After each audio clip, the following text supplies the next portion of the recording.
Hello guys, আসসালামু আলাইকুম।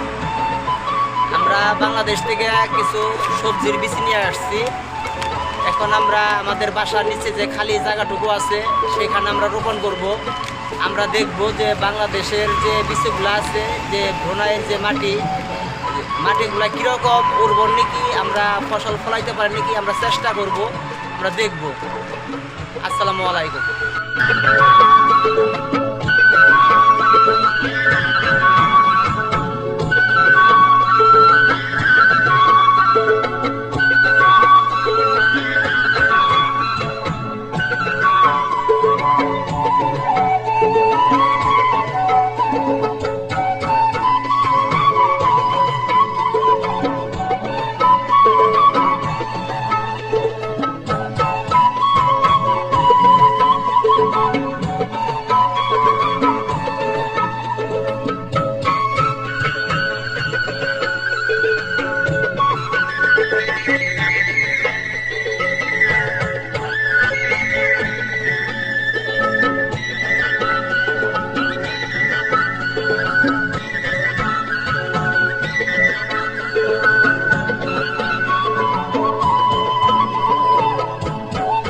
মাত্র আমরা লাগানো শেষ করলাম।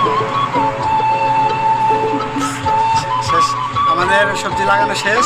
এরপরে যখন হবে, বড় হবে, আপনাদের ভিডিওতে দেখানোর চেষ্টা করবো সত্যি ব্রুনাই দেশে বাংলাদেশের সবজি হয় কিনা চেষ্টা করবো। আসসালামু আলাইকুম।